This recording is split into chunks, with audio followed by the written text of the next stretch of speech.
I was drafted, 22 years old around that time. 3 years in the Army.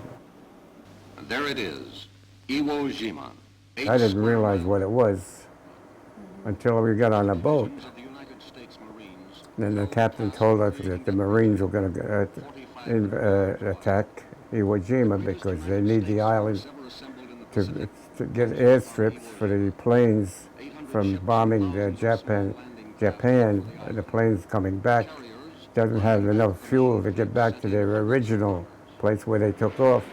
So that's the reason why they were taking Iwo Jima, to shorten the trip for those planes. Marines of the 4th and 5th Divisions, delivered by the Coast Guard, head for the beach. The captain told us, he says, well, here's what it is. You're going to go on the island, and the first thing you're going to do, you're going to dig a hole. He says, because that's where you're going to sleep. Right away, I started digging. I didn't waste the time for that. I dug a hole next to a 105 cannon or gun, and not realizing 2 Marines were using that gun to blast the Japanese. And I didn't realize what they were going to do at night. During the night, they were blasting all night long, and this thing was shooting over my hole there. And it was hard for me to sleep.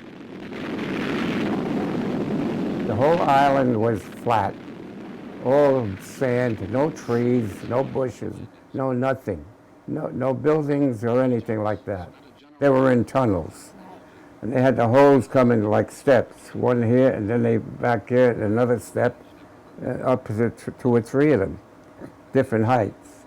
And that's the way they were. And the Marines had landed on the beach, right down on the bottom, below Mount Suribachi. Mount Suribachi was shooting down on them. This was the toughest single action of the Pacific War. It cost nearly 20,000 American casualties, over 4,000 of them dead. But 21,000 Japanese were killed or captured, and the American flag now flies on the summit of Suribachi. I saw the flag go up. I was on the boat when it went up, though. And there must have been about 200 boats on the water that all came out for this fight. And when that flag went up, all the boats were blasting their horns out. Oh, they were really blasting away because they got the flag up on top of Iwo Jima. And they lost about 3,000 Marines on that beach. It cost nearly 20,000 American. That's I see. The Lord was with me because they knew I had to come back to Queen of Peace to make the ceramics for the Queen of Peace.